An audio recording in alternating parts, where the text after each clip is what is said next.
Hello and welcome to the Assist Trust AGM. Now usually these occasions are held at Lazar House, our historic building on Sprowston Road. Although obviously that's not been possible this year. However, due to the wonders of modern technology, we're able to bring you a virtual AGM instead. Shortly we'll be hearing from Richard Ward, the CEO of the Assist Trust, and Sue Gamble, the chair of the Trustees here.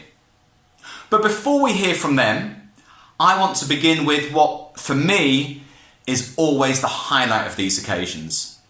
And that's seeing and hearing from the members themselves. Thank you.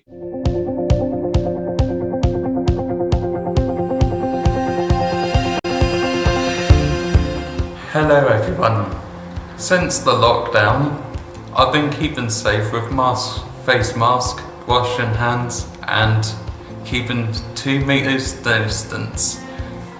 And if you lot watching, please do the same thing because that will help you. I've come into Assist Trust and I've been doing some artwork and doing sign language. They help me with packs and getting ready for Zooms and just to get confidence with different stuff at home with Assist Trust, and with the Zooms they're very enjoyable. Just taking some time to get used to.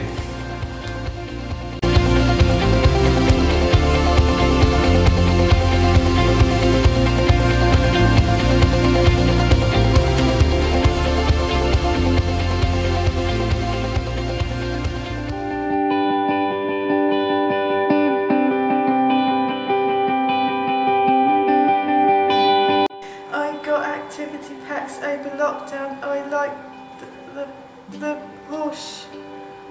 horseshoe one best. Good to be back.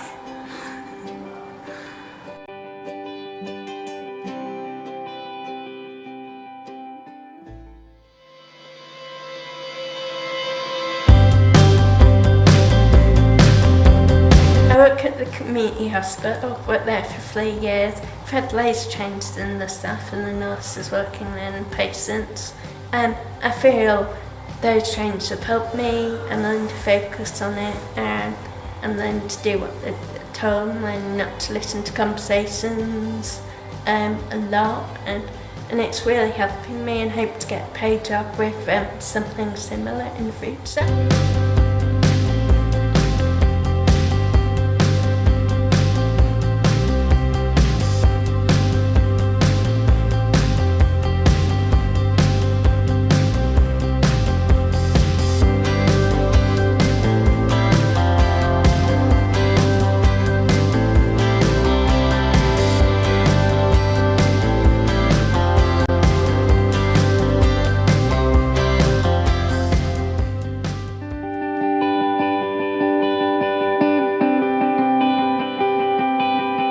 It is very nice being back here at the Assist, to seeing all my friends and staff as well. It makes me happy and gives me a buzz, but I do feel a bit agitated and frustrated with this coronavirus.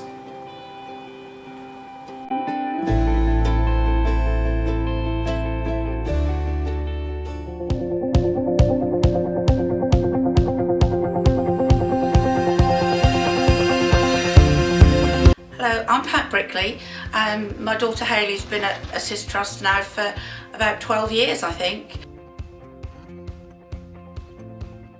Well, when we first went into lockdown, it was a bit of a panic. I brought Hayley back to mine.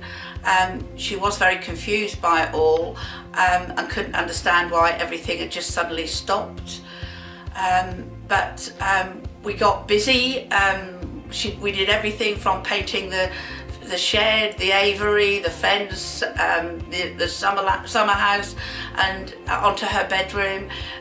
She had to be kept busy all day, cooking, lots of cooking, and very few trips out. So she did feel a bit claustrophobic. The weekly telephone calls from her key worker were really good for her, then the Zoom sessions started, which were really good. It made her see that people were actually still there, that she wasn't cut off from the world, and the parcels on the doorstep she absolutely loved. She loved doing the cooking and the bits and pieces in them. They really helped her. It's been good. She's adapted to wearing a mask and having a temperature taken and being in the bubbles. It's all part of being back at Assist now, but she can actually see people she knows and relate to the staff, and it's been really good for her.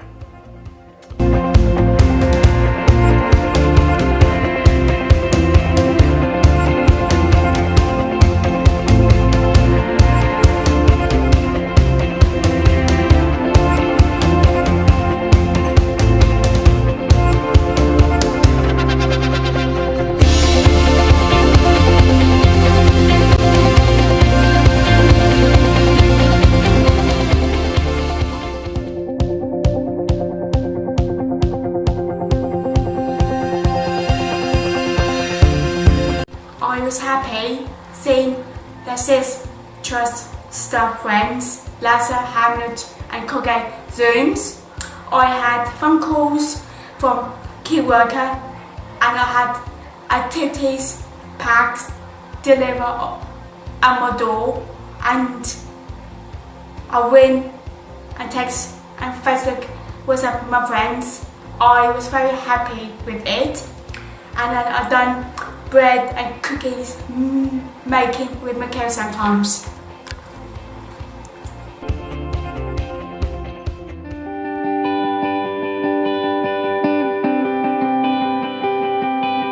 I miss working at the Phoenix Playgroup ever so much because it gave me lots of independence. I used to sing to the youngsters, get the mats out and then put all the toys away, put the mats away, have my lunch there, and then I got on the bus there with travel training with Rachel, support staff here, and now I can do it totally by myself. I would like to go back there again one day.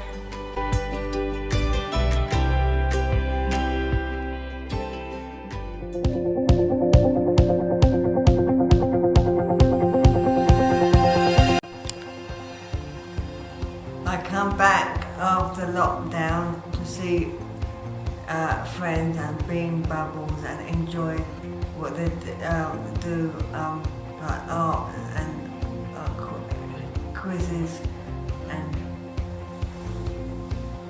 joining in with the sessions.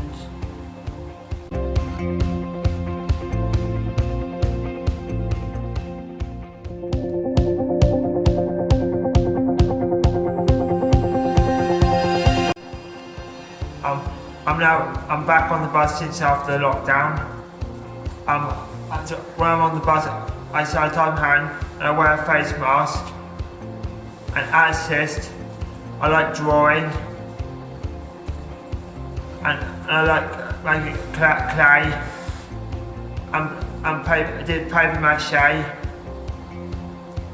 and I like doing and exercising. The end.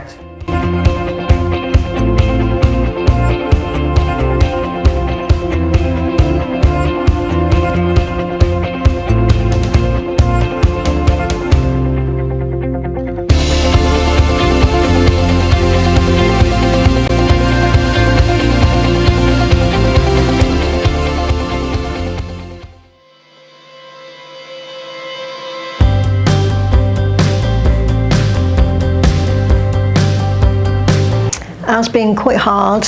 Obviously Nathan's routine was shot, was gone. Assist Trust tried to do a lot, but he wouldn't do the Zoom things or anything like that. But and he watched the news too much, so that got him quite angry. Yeah, he seemed to calm down after a while when he started getting the phone calls and things from Assist Trust. Things seemed to have calmed down. That was the phone calls, and he used to get some activity bags as well. But Sam did used to ask, did you want to do the Zoom and the things that you used to do over the lockdown, but he wouldn't do them, so. But yeah, it was really hard. We went out for walks 3 or 4 times a day when we could. So, and he slept better. He didn't wake up so early. So yeah, that was quite hard. Yeah, that was the routine mostly. He do like routine, so. He was phase 1, yeah, he was quite early on, so that was good. Yes, bit of routine. I know I had to bring him, but he did like, and he started meeting his friends and things. So, and he did start going on Zoom to see Harry and Emma through lockdown, so that was a start for him as well, because he never used to like technology really. So yeah, that was quite good. He's calmed down. He still listens to too much news, and he's thinking things are going to change overnight and things, but yeah, he has calmed down a bit now, seeing everybody. So yes, much better.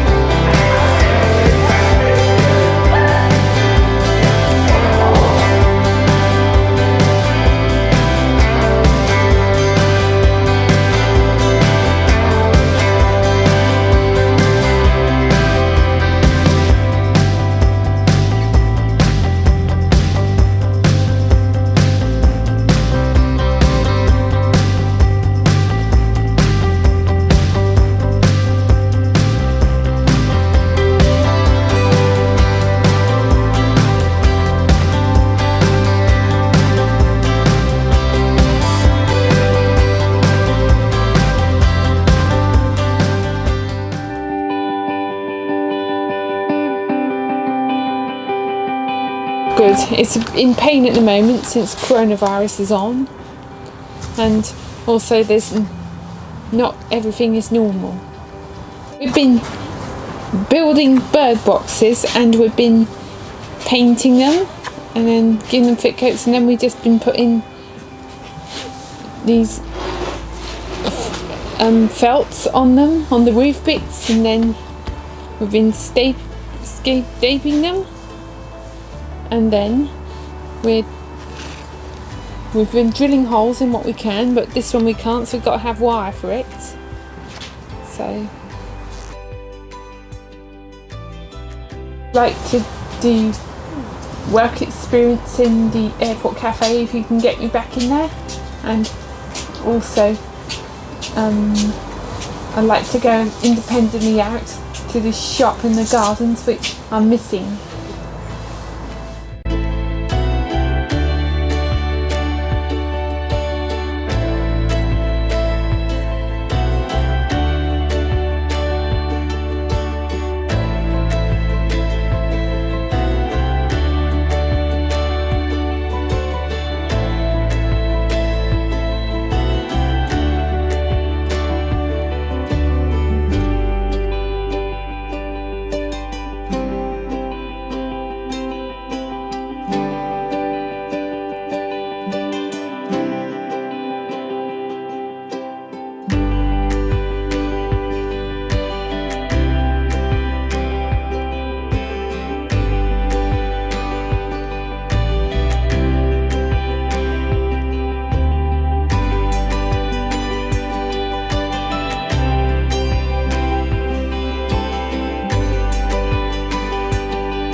Hi there everybody, it's Richard here, Richard Ward, the Chief Exec of Assist Trust, and it sort of falls to me to follow those lovely videos, wonderful clips there from the members and some of the families as well, hearing from them about how they've coped with this extraordinary year that we've been having.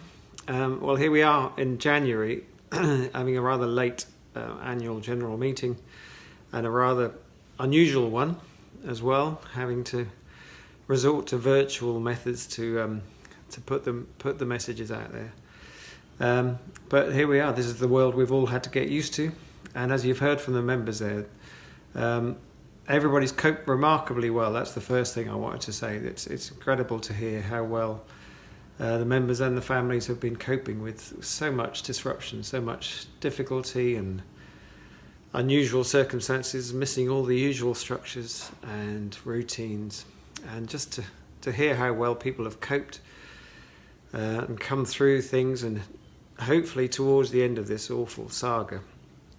It's been inspiring to hear and to listen to those clips. Really brings it home.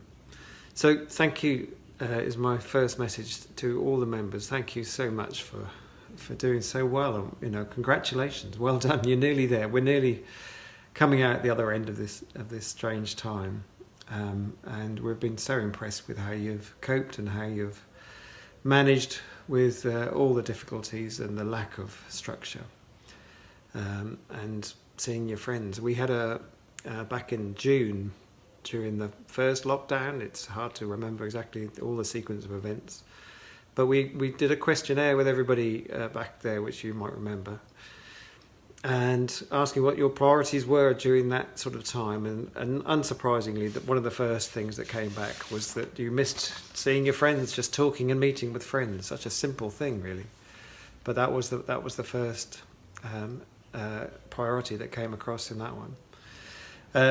Second in that list was structured activities, and that certainly came across in those videos.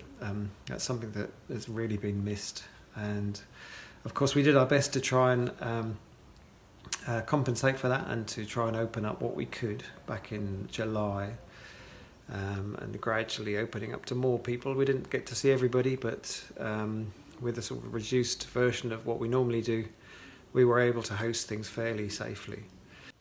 And I think the other thing that really comes across very strongly in those clips from the two mums that we heard from there was just how well the families have coped and the carers have coped with so much extra time to support their offspring and their loved ones. And it's been a heck of a time, really, for everybody in that sort of situation. So we absolutely recognise what you've been through, what you've had to manage throughout this tough time.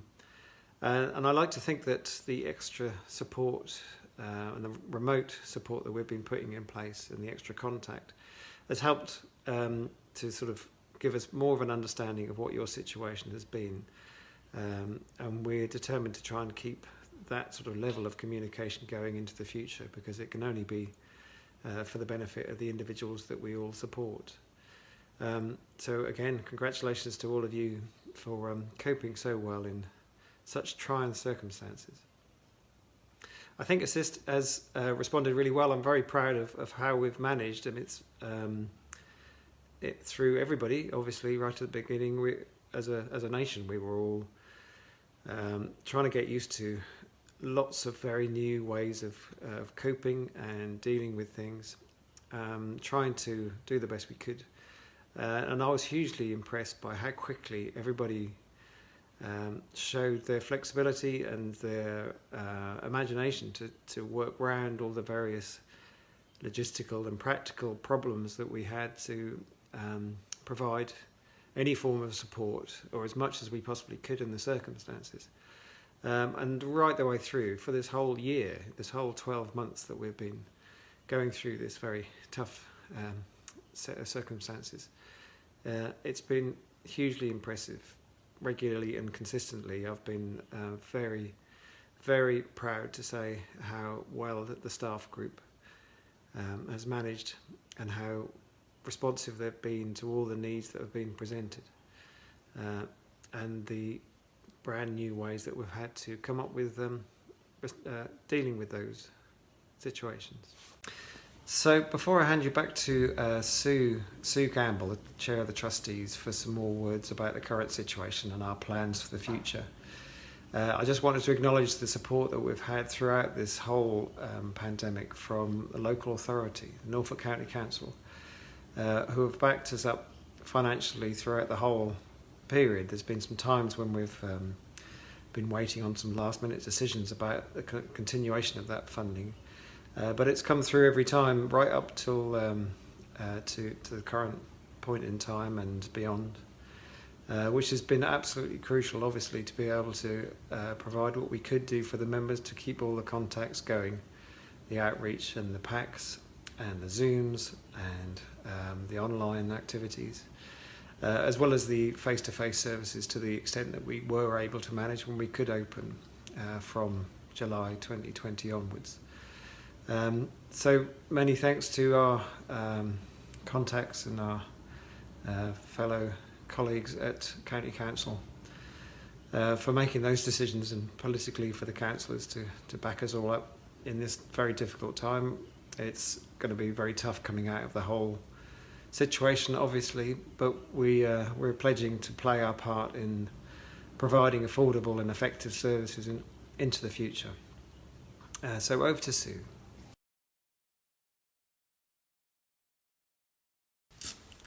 Thank you, Richard. Hello, my name is Sue Gamble, and I have the honour of being the chair of Assist Trust Board. How lovely to see the clips, to see the mums being moving and inspiring with their messages. Thank you and well done for everyone for coping with such difficult and unprecedented times. I would like, on behalf of everyone at Assist Trust, to pass on our condolences to those who have lost loved ones during the coronavirus pandemic, and our hearts are with you all as we all come to terms with our losses. As well as acknowledging members and families, I want also to reinforce Richard's appreciation of the Assist Trust staff. They have responded flexibly and positively to every new challenge. All aspects of the support they have offered has been very well received. This has been reflected in the statistics that relate to the extensive remote activities that have been taking place since the pandemic began. Over 1,500 activity crafts, gardening, activities in general, and cooking packs have been delivered to members by Assist Trust, who have clocked up over 7,000 miles in total while doing this. That's amazing. Regarding online material, over 500 hours of content have been uploaded onto YouTube by staff, with a very wide variety of information and activities for members to join in with.